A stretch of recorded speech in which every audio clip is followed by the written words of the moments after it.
천안에 위치한 한 대학병원. 굉음과 함께 헬기가 날아오는데요.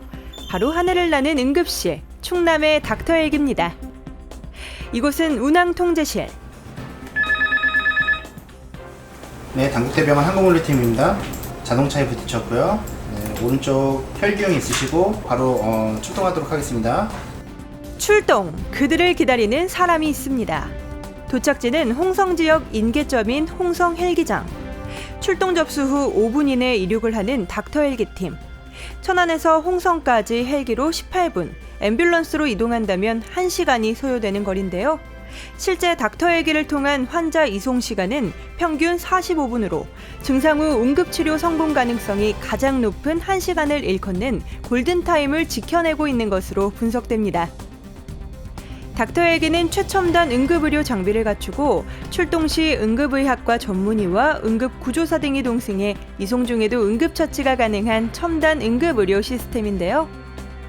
충남도의 권역응급의료센터로 위탁을 받은 이 대학병원에 닥터 헬기가 자리를 잡은 건 지난 2016년 1월입니다.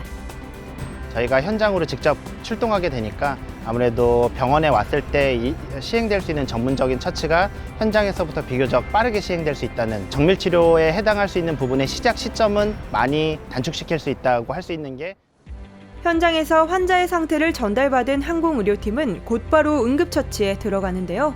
이송 중 응급처치는 환자의 생존율을 높이는 데 큰 도움이 되고 있습니다. 하늘을 나는 응급실인 충남의 닥터 헬기가 처음 날개를 편 지 40개월 만에 1000번째 임무를 완수했는데요. 닥터 헬기의 빠른 이송 덕분에 환자의 대부분이 중증 응급 환자임에도 불구하고 80% 이상의 높은 생존율을 보였습니다.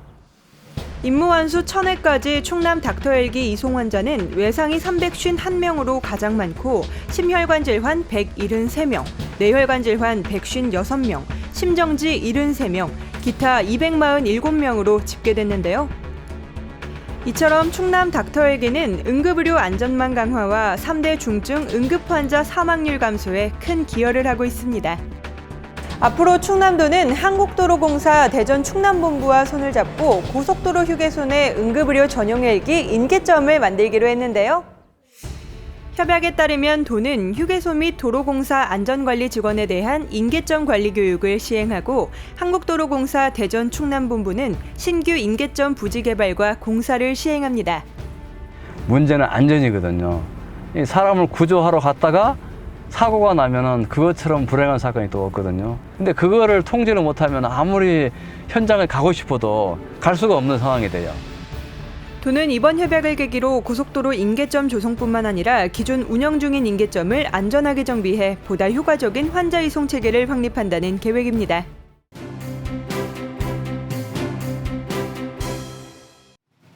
지난달 31일 충남도는 청양군에서 지역 청년과 함께하는 청년 토크쇼를 개최했습니다. 이날 토크쇼엔 양승조 충남도지사, 김돈곤 청양군수 및 지역 내 청년 30여 명이 참석했는데요.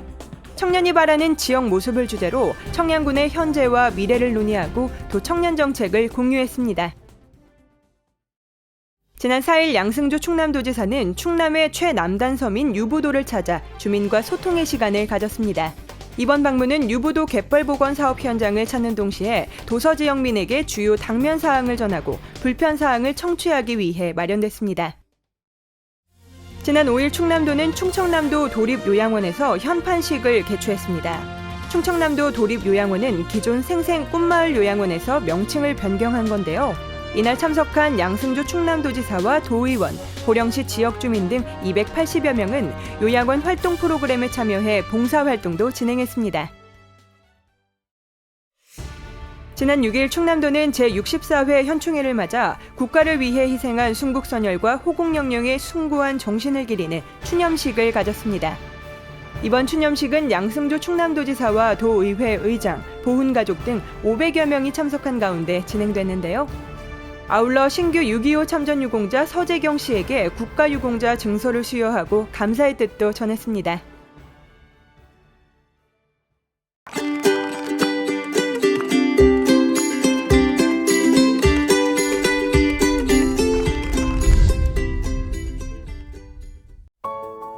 조선시대 성리학의 중심이자 지역 전파에 커다란 역할을 했던 서원.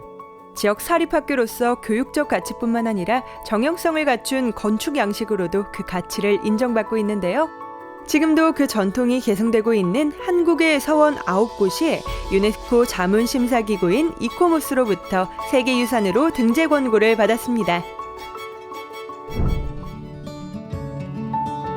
오늘 제가 찾은 이곳은 충남 논산에 위치한 도남서원입니다. 안녕하세요. 네, 안녕하세요. 자, 여기 위에 한번 보시겠어요? 입덕문이라고 쓰여져 있죠? 네. 덕에 이르는 문입니다. 거기에 이르는 문. 네, 이곳에서 공부하시는 분들은 관리가 되는 게 목표가 아니라 군자가 되는 게 목표였대요. 그러니까 자기 수양을 쌓는 게 우선이겠죠? 네. 자, 군자가 되러 한번 들어가 보실래요? 좋습니다. 한번 덕을 쌓으러. 입덕문을 지나면 정면으로 보이는 건물이 양성당인데요. 사계 김장생 선생이 실제 머물며 제자를 가르쳤다는 이곳은 엄격한 질서와 정교한 형식을 중시했던 조선시대 예학의 섬세한 교육 철학을 엿볼 수 있는 곳입니다. 앞에 보시면 지금 두 건물이 있죠? 네. 동제 서재라고 합니다. 이건 제자들이 늘 기숙하면서 공부하는 곳인데 서로 마주보고 있잖아요. 또 학문을 서로 격려해주는, 그래서 마주보고 있다고 합니다. 서로를 마주하며 격려하는 유생들, 그리고 그들 모두를 골고루 살피던 스승의 눈길을 이곳 양성당에서 상상할 수 있었는데요. 전학 후묘의 건물 배치 양식에 따라 양성당 뒤쪽에는 사당이 있습니다.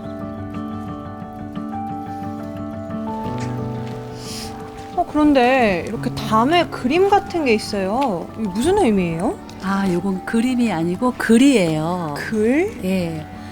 첫 번째 이쪽에 네. 보시면 지부해함입니다. 땅처럼 넓고 바다처럼 깊은 그런 인품을 지니셨다는 뜻이고요.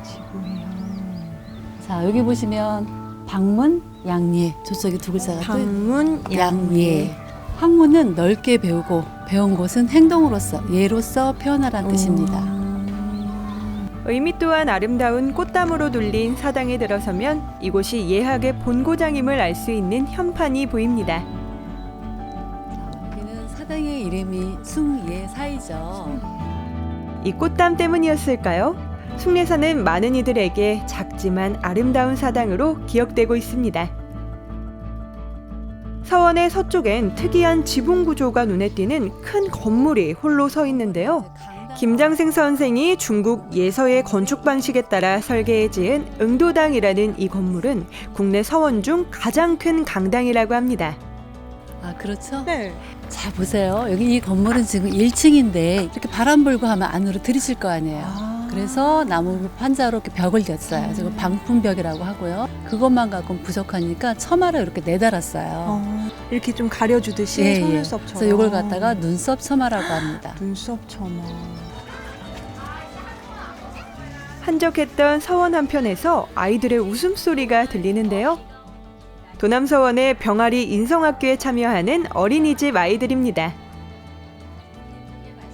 색동한복을 예쁘게 입어서일까요? 전통 문화와 생활 예절을 배우는 아이들의 모습이 제법 의젓해 보이죠? 저도 동심으로 돌아가 아이들과 함께 해봤는데요.